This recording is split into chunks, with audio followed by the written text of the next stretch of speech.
preparation for the judgments God would pour on Egypt, God set Moses as a god over Pharaoh, as said in Exodus chapter 7, verse 1. And the Lord said unto Moses, See, I have made thee a god to Pharaoh, and Aaron thy brother shall be thy prophet. By setting Moses as a god over Pharaoh, he gave Moses the authority to judge the nation of Egypt. Thus, with his authority, Moses pronounced judgments upon Egypt, namely 10 plagues, which are as follows: waters turned to blood, swarming frogs, swarming gnats, swarming flies, a severe plague on Egyptian livestock resulting in their deaths, boils on man and beast throughout Egypt, severe hail with fire and lightning, swarming locusts, pitch darkness, and finally the death of every Egyptian firstborn, including man and beast. The 10 plagues of Egypt were not random, but a perfect plan schemed by God to destroy the faith of the Egyptians in their gods. Each judgment was a slap in the face to the god of the Egyptians, according to the power the Egyptians believed the god had. The Egyptians had a god called Hapi, which was the god of the Nile. So God turned the water of the Nile to blood, almost as if he killed Hapi, causing his blood to pour into the river, thus killing the creatures within it and corrupting the water of all of Egypt. And so one god was fell. The Egyptians had a god called Heket, which was the image of a frog, and so God sent frogs to swarm over all Egypt. The Egyptians had a god called Geb, who they called the god of the earth. So God turned the earth into gnats to be a terror to the Egyptians. The Egyptians had a god called Watchet, who was the god of the flies. So God sent flies to swarm within Egypt. The Egyptians had a god called Hathor, who was the image of a cow. So God killed all the livestock of the Egyptians. The Egyptians had a god called Isis, who was the god of health. So God gave all the Egyptians boils. The Egyptians had a god called Horus, god of storms. So God sent devastating hail over Egypt. The Egyptians had a god called Osiris, god of vegetation. So God sent swarming locusts to eat all vegetation in Egypt. The Egyptians had a god called Ra, god of the sun. So God blocked the sun from Egypt for 3 days. Finally, the Egyptians had a god called Min, the god of male fertility, and so God killed all the firstborn males of Egypt.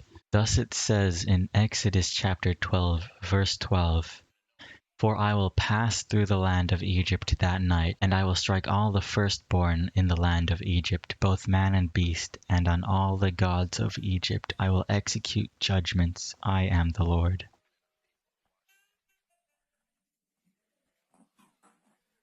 In like fashion, God used Elijah to judge the false gods that the apostate Israelites worshipped, such as Baal, as accounted in 1 Kings chapter 18, verse 36 to 40, saying, And at the time of the offering of the oblation, Elijah the prophet came near and said, O Lord, God of Abraham, Isaac, and Israel, let it be known this day that you are God in Israel, and that I am your servant, and that I have done all these things at your word. Answer me, O Lord, answer me, that this people may know that you, O Lord, are God, and that you have turned their hearts back. Then the fire of the Lord fell and consumed the burnt offering, and the wood, and the stones, and the dust, and licked up the water that was in the trench. And when all the people saw it, they fell on their faces and said, The Lord, He is God, the Lord, He is God. And Elijah said to them, Seize the prophets of Baal, let not one of them escape. And they seized them, and Elijah brought them down to the brook of Kishon, and slaughtered them there. Bulls are not the only thing which Elijah called fire upon, but he also called fire upon the king of Israel's soldiers, as said in 2 Kings chapter 1, verse 9 and 10. Then King Ahaziah sent to Elijah a captain with his company of 50 men. So the captain went up to Elijah, who was sitting on top of a hill, and said to him, Man of God, the king declares, Come down. Elijah answered the captain, If I am a man of God, may fire come down from heaven and consume you and your 50 men. And fire came down from heaven and consumed the captain and his 50 men. Seeing how much Elijah disdains these people who he was dealing with, we can now better understand why he pronounced the significant judgment of stopping the rain in that land for 3 years and 6 months, as said in James chapter 5 verse 17. Elijah was a man with a nature like ours, and he prayed fervently that it might not rain, and for 3 years and 6 months it did not rain on the earth.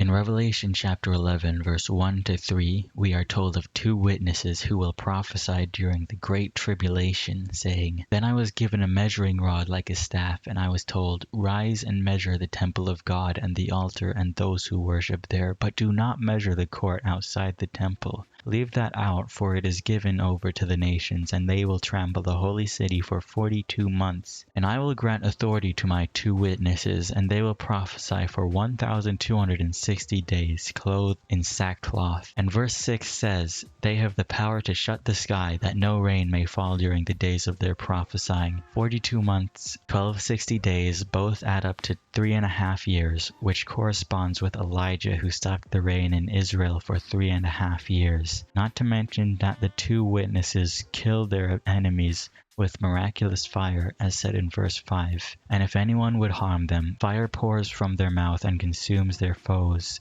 If anyone would harm them, this is how he is doomed to be killed. Verse 6 also says, "And they have power over the waters to turn them into blood, and to strike the earth with every kind of plague, as often as they desire," which corresponds to the plagues which Moses judges Egypt with. The plagues within the Great Tribulation accounted in the book of Revelation are called the 7 trumpets and the 7 bowls.